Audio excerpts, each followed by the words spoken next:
Hello, this is Al Miner. Today I'm going to show you how to use the preferences and advanced search features on Google to improve your chances of finding exactly what you want instead of finding thousands of results to sift through. We're going to start by searching for something the way a high school student would. We'll pretend I'm a sophomore searching for a copy of the U.S. Constitution that I can print and annotate from my American history class. I'll just type in the Constitution and Google seems to be trying to figure out what I want just from the letters T and H. That would be really helpful if I were in fact searching for the hills, but it turns out I'm not, and the drop-down is distracting. I would prefer it not do that. If only there was a way to tell Google what I prefer. Hey, look! Google has preferences. I'll click that and see what I can set up. Looks like these are my global preferences, so they'll help me set up every Google tool I use. Right away, I want it to speak English to me. Let's see what other choices I have, just in case. We have Greek, and Esperanto, and Klingon. I'm not a Trekkie, so that won't work. Elmer Fudd is entertaining, as is Bork Bork Bork, which is like the Muppet Swedish Chef. There's even Pirate, just in case. I think I'll stick to English.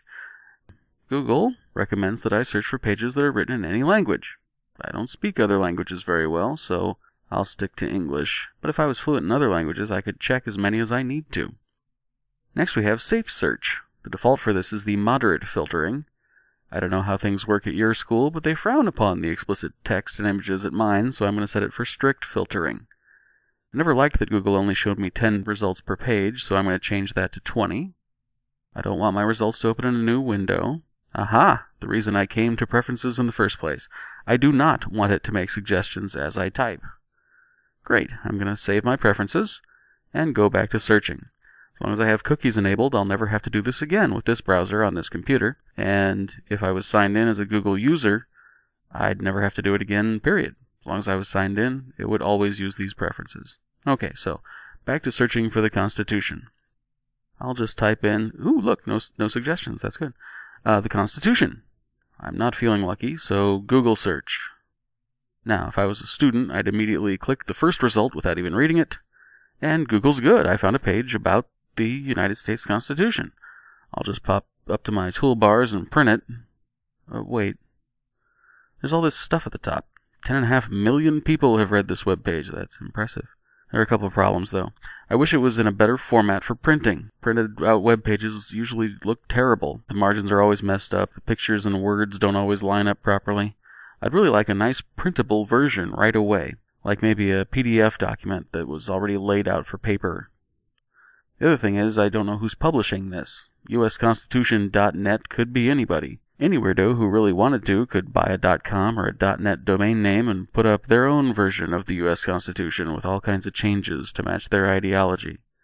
I'd rather have a copy straight from the horse's mouth, so to speak, like a government website. So let's see if there's a better way. We'll try Advanced Search over here next to the main search tool. The Constitution, and let's see what other limits we can put on the results. We can search for exact phrases, specify text that must not appear on the page, how many results we set in preferences. Oh, file type. I want a nice printable Adobe PDF file. I also want it to come from the government, so I want to search only sites that have a .gov domain name. Let's see what else we have here. Anytime, not filtered by license, anywhere on the page, from any region. Oh, and Safe Search is still on, that's good. Looks like this will give me better results, so I'll just do Advanced Search and see what I get. Okay, my first result is resources about the Constitution. The next is from that same site, and the sample text there looks like it's some sort of commentary. My third result looks like it's the Constitution of North Dakota. But the fourth result looks like a winner. Let's see. It opens as a PDF, that's good. The cover page looks good, so I'll page through it a bit. There's the Declaration of Independence. Don't really need that, but maybe it'll be worth some extra credit or something. Keep going. And here on page 5, look, We the People. Looks like the whole thing is here. There's the articles. There's the Bill of Rights and the amendments. And at the end, there's an index of terms. This is exactly what I needed. Thanks, U.S. Citizenship and Immigration Service. I'm going to print this out. So, Advanced Search is a great Google tool to refine your results before you even see them. So I hope this is helpful to you.